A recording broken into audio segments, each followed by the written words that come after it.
네, 발표를 시작하겠습니다.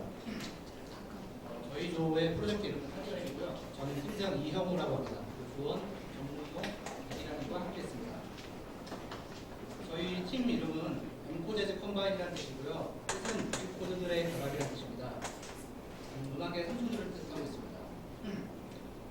주제를 선정한 이유가 스터디 경험을 하다가 다들 벌금 내보신 적 있으실 거예요. 지각을 했을 때 서로 현금이 오가는 게 불편해 보여서 우리 생활에 밀접한 기술을 좀 사용하고 싶습니다. 그리고 요즘 트렌드인 VR, AR을 보면 위치 기반에 관련된 것이 많이 나오고 있는데요. 또 대부분 회사 홈페이지에 프로젝터스를 보면 맵 같은 게 항상 있었을 거예요. 저희가 만약 입사를 한다면 준비해 둬야 할 것 같아서 지도 그리고 거래 API를 이용하는 어플리케이션을 좀 제작해보고 싶어서 처음에 시도를 하게 되었습니다. 하디그램이 무슨 뜻인지 설명을 좀 해드리겠습니다. 하디라는 뜻은 더디, 지각한이라는 뜻이 있고요.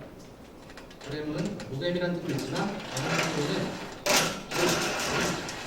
문서라는 뜻이 있습니다. 처음에 저희가 타겟을 선정하였고 그 후 유사 앱을 찾아보고 마인드맵을 활용해서 서로 공통적인 의견을 나누고 그리고 이제 키워드를 알았는데요. 클럽, 타임, 와치 등을 키워드를 선정했고요. 유사 키워드를 가지고 있는 애플리케이션들의 템플릿 디자인들을 참고해서 저희가 이제 오픈소스를 찾아봤습니다. 네, 타겟은 그 계획된 모임을 갖고 약속을 잡을 수 있는 모든 사람들을 뜻하고요. 나이대가 다양할 수 있고 그 실생활에 밀접하게 사용할 수 있다는 게 장점이었습니다. 그 기술 선정은 리액트와 스프링부트 JPA, 마리아 리미를 하기로 결정되어 있었고 추가적으로 이제 저희가 API를 가장 먼저 고민했었는데 우리가 밀접한 카카오 API를 사용하기로 했고 그 중에서도 지도 API랑 카카오 결제 API를 카카오 결제라고 하면 카카오페이입니다. 선정하게 되었습니다. 네, 실제 프로젝트 작업 기간은 3주 정도였었는데요. 첫 번째 주는 저희가 기획을 했었고 두 번째 주에 이제 모델링을 시작함과 동시에 HTML5, CSS3, jQuery 등의 오픈소스를 리액트화하는 작업을 하고 나서 그 뜻밖의 난관, 11일, 12일차에 난관에 부딪혔었는데요. 그 난관은 저희가 뒤에서 같이 공유하도록 하겠습니다. 저희가 프로젝트를 짜기 전에 처음에 고민했던 게 백엔드 안에 스태틱 쪽에 프론트에 빌드 파일을 넣을까 아니면 백엔드와 프론트를 분리해서 관리할까 고민을 하다가 처음에 이제 저희가 백엔드와 프론트를 분리해서 관리하는 게 저희에게 좀 도움이 될 것 같아서 처음에 그렇게 나눠서 관리를 하기 시작했습니다. 사용 기술은 보시는 그대로고요. DB는 RDS를 사용했습니다. 네, 프론트엔드 기술은 이것들을 사용했고 형상 관리는 GitHub을 통해서 했습니다. 첫 번째 프로젝트 때 HTML5, CSS3, 자바스크립트에 추가적으로 jQuery로 이루어진 오픈소스를 그 웹팩 내 리액트 컴포넌트화 시키는 데 성공을 했으나 난관이 하나 발생했습니다. 프로젝트 템플릿이 실제 적용시켜보니 일단 맞는가에 대한 고민이 생겼었고 지도 API랑 카카오 API는 저희가 경험이 없었습니다. 경험이 없었기 때문에 학습해서 정해진 시간 안에 적용을 했어야 되는데 거기에 할애한 시간이 한 40% 정도 들었던 것 같습니다. 네, 저희가 아까 말씀드렸던 그 난관 영상을 보여드릴 건데요. jQuery가 리액트와 맞지 않는 이유를 저희가 체험을 했습니다. CDN으로 이렇게 불러온 전역에서 jQuery 함수를 실행을 했는데 가상돔의 그 동적 변화를 jQuery가 관찰을 할 수 없다는 아주 극명한 단점을 저희가 발견했습니다. jQuery의 그 동적 변화를 감지하지 못해서 이벤트가 실행되지 않는 상황입니다. 이거는 저희가 만약 새로 고침한다거나 하면은 jQuery가 다시 작동을 합니다. 이거에 대한 해결 방안으로 뮤테이션 옵저버라는 걸 찾았는데요. 보면은 자식돔에 이렇게 변화가 있으면 가상돔과 다르게 감지를 하는데 시간이 꽤 오래 걸렸습니다. 감지를 하는 시간이. 네.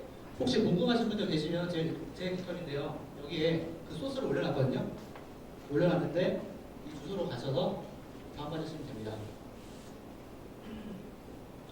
두 번째로 이제 백엔드에 고민이 있었는데요. 그 테이블 간에 조인하려고 프라이머리 키를 참조하는 엔티티를 만들었는데 JPA는 어노테이션을 이용해서 양방향 바인딩을 하여 가상 테이블을 자동으로 생성할 수 있다는 걸 제가 좀 뒤늦게 깨달았습니다. 처음에 REST 컨트롤러를 해시맵, 스트링 이런 것들로 자바스크립트 쪽으로 리턴을 해줬는데요. 나중에 보니까 리스폰스 엔티티라는 것을 이용해서 HTTP 헤더, 응답 메시지, 상태 코드를 반환해주는 그 형태를 통일할 수 있다는 그 방법을 알게 되었습니다. 결론적으로는 이제 JPA 코드는 간결하게 주고 1대 다, 다대 다, 다대 1 어노테이션으로 인해 자동화를 해준다는 장점이 있었습니다. 네, 저희는 결국에는 그 리셋을 하게 되었고요. 남은 기간은 10일밖에 안 남았었습니다. 다른 고민은 다 뒤로 미루고 최대한 배포하자. 네, 그 목표로 달리게 됐습니다. 두 번째 프로젝트의 시작이었는데요. 상황을 정리하면 10일 정도의 프로젝트 기간 동안에 그 산출물을 내었기 때문에 그 결과론적인 작업에 최대한 총력하려고 노력했습니다. 리액트는 원래 아토믹 디자인 방식으로 원자 단위, 분자 단위로 분리했어야 되는데요. 저희가 그 일단 제일 크게 페이지 단위로 작업을 하게 됐고, 이런 방식을 탑 앤 바텀 방식이라고 합니다. 그리고 최근 트렌드로 1.16.7 버전에 리액트 흡수라는 것이 나왔는데요. 그걸로 작업할지 고민을 했었으나 주변 실무자분들한테 여쭤봤는데요. 많은 분들이 아직도 클래스 단위 컴포넌트로 작업을 하고 계셨고, 그리고 저희 팀 프로젝트 작업 기간도 얼마 남지 않아서 흡수는 잠시 보류하기로 했습니다. 이해만 했습니다. 네, 이쪽 부분은 엑시오스 호스트 네임을 생략할 수 있게끔 엔트리 포인트인 index.js 부분에 전체적인 글로벌 설정을 하는 부분인데요. 디폴트 베이스 URL로 설정을 했습니다. 비동기 통신 시에 사용할 수 있는 헤더로는 보고 계신 것으로 디폴트로 정했으며, 크로스 오리진 리소스 쉐어링, 즉 폴스를 프론트 단과 서버 단에 각각 설정해서 통신이 가능하겠습니다. 서버 단에서 아까 말씀드렸다시피 리턴 값을 가능하면 리스폰스 엔티티로 통일하려고 최대한 노력했습니다. 그리고 다음과 같은 식으로 코딩을 했는데 부분 이렇게 설명을 드리면, 컴포넌트가 마운트 됐을 때 발생하는 함수, 저걸 라이프 사이클이라고 합니다. 라이프 사이클 컴포넌트 디드 마운트 시에 발생하는 함수인데요. 엑시오스의 헤더 값을 설정하고 저희 URL 부분, 엑시오스.get 뒤에 부분 보이시죠? 저 부분은 ES6 문법인 템플릿 리터럴이라는 문법입니다. 그리고 헤더 부분은 원래 보시면 저 뒤에 그 URL 뒤에 부분 보시면 헤더 브레이스 안에 헤더 하나가 있잖아요. 원래는 저 부분이 키 밸류 값으로 기재를 해야 되는데 ES6에서는 키 값이랑 밸류 값이 똑같으면 저렇게 하나로 축약해서 쓸 수 있습니다. 그 밑에 보시면 dis.setState 부분 있잖아요. 그 부분도 원래는 프로퍼티랑 밸류 값을 적었어야 하는데 ES6의 위에 보시면 구조분해 할당이라는 것을 활용해서 저렇게 단축시켜서 쓸 수 있게 되었습니다. 그리고 원래는 서버에서 리턴하는 값과 컴포넌트 스테이트 값을 맵핑시켜서 최대한 통일시킨 겁니다. 네, 반응형 작업한 것들을 캡처한 건데요. 네, 실제 저희 지금 브라우저에서 이렇게 보입니다. 그리고 이제 시연을 한번 해보겠습니다.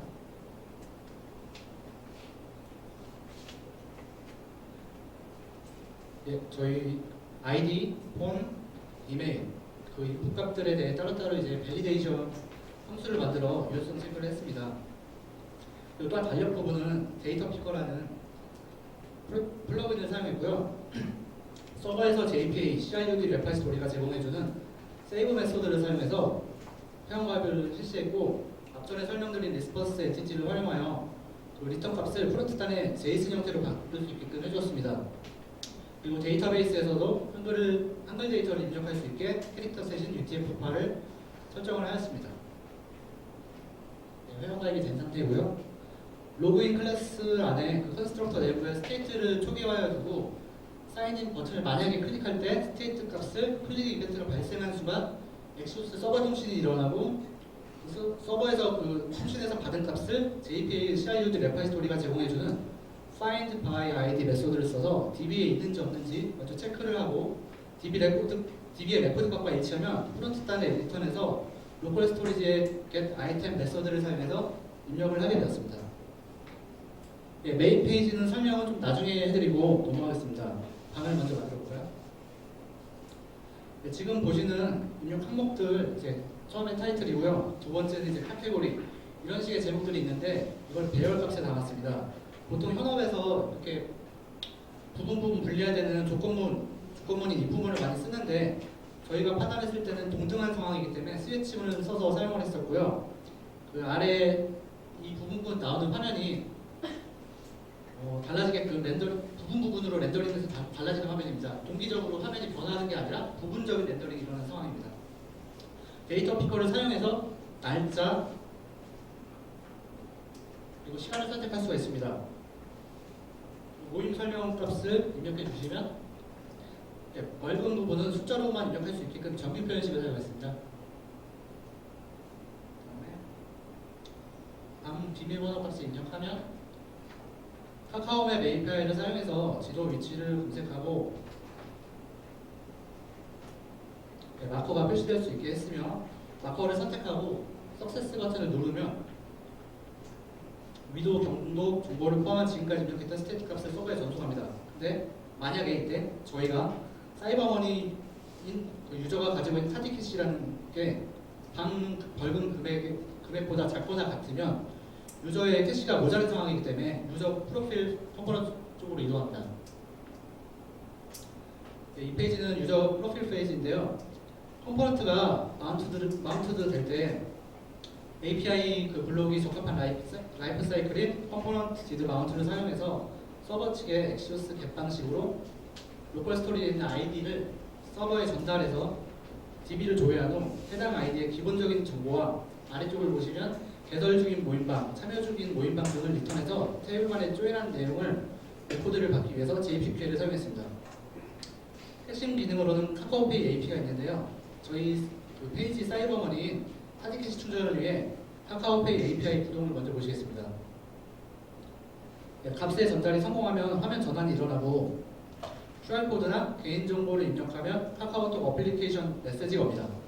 그 메시지를 확인하면 애플리케이션 화면 전환이 일어나고 버젓이 서버 측에 전달되는 데이터가 있고 그 데이터를 수신하면 카카오 API에서 제공하는 어드민 키로 인증을 거쳐서 결제 성공, 결제 취소, 결제 실패를 판단하여 이 다이렉트 URL을 보내줍니다. 저 번호는 제 정보고요. 카카오페이 메시지, 결제 메시지가 옵니다. 제가 만약에 그 상황에서 결제 버튼을 누르면 화면 전환이 일어나게 됩니다. 그리고 밑에 부분에 카드 캐시가 금액이 올라가 있습니다. 다시 방 만들기를 진행하도록 하겠습니다. 말씀드렸다시피 이 페이지는 한 컴포넌트이며 스테이트 값에 따라 가상도구로 인해서 부분 렌더링이 일어나는 것입니다. 부분 렌더링이 일어나는 이것이야말로 어떻게 보면 리액트를 쓰는 이유가 아닌가 싶습니다. 이거 약간 배경 지식인데요. 페이스 부분 아마 2만이었나? 컴포넌트가 그렇게 이루어져 있다고 저는 들었던 것 같습니다. 그리고 여기서 포인트는 마지막 부분에 위도와 경도 값을 카카오 지도 API를 통해서 서버에 전달해서 DB에 입력한다는 것입니다. 방이 생성되었고 방을 만든 사람이기 때문에 자동으로 참여되었습니다. 오른쪽에 보이시는 그 마감 버튼은 저쪽 위쪽에 있는 마감 버튼은 방장만 사용이 가능합니다. 새로 로그인해서 방장이 만든 방에 참여하도록 해보겠습니다. 자, 로그아웃 해주시고요.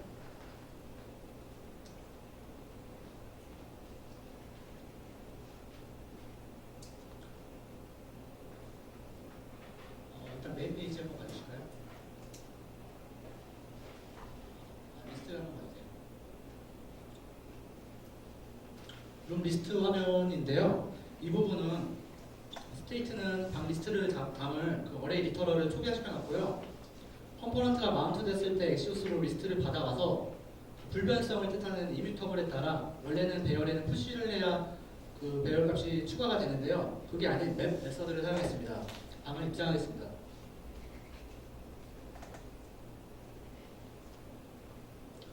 회원이 참여 버튼을 누르면 타지 캐시가 있다면 성공이라고 뜨고 돈이 없다면 타지 캐시의 부족함을 알려줍니다. 타지 캐시가 부족하지 않다면 위에 빨간 꼭 부분의 벌금이 참여했을 때 지금 3,000원인데요. 예, 증가하게 됩니다. 그리고 이 벌금은 방이 가지고 있는 데이터 클럭 값에 입력되는 동시에 유저들의 그 보유 캐시에서 입장한 유저의 보유 캐시에서 차감하게 됩니다. 그리고 로컬 스토리지 값으로 그 로그인 처리를 하였기 때문에 확인 버튼의 존재 유무를 판단했는데 로그인한 아이디에만 확인 버튼이 보이게 됩니다. 브라우저 빌트인 객체인 브라우저 오브젝트 모델, 즉 본 객체에 있는 내비게이터 객체의 속성값인 주요 로케이션을 통해서 위치값을 갖고 오게 되고, 확인을 누른 브라우저의 시간과 위도 정도값, 그리고 방에 기재되어 있는 시간과 위도 정도값을 비교해서 도착 여부를 판단하게 됩니다. 만약에 도착을 했다면 상대값이 어라이브로 바뀌게 됩니다. 만약 시간이 남았는데도 그 약속 장소와 거리가 멀다면 도착 후에 눌러주세요라는 경고창이 뜨게 됩니다. 도착 회원이 있고 방장이 마감 버튼을 누른다면 벌금 총액은 도착한 사람들에게 분배가 됩니다. 네, 저희 발표는 여기까지고요. 마지막으로 같이 해준 조언 조동께 감사하고 이상 발표를 마치겠습니다.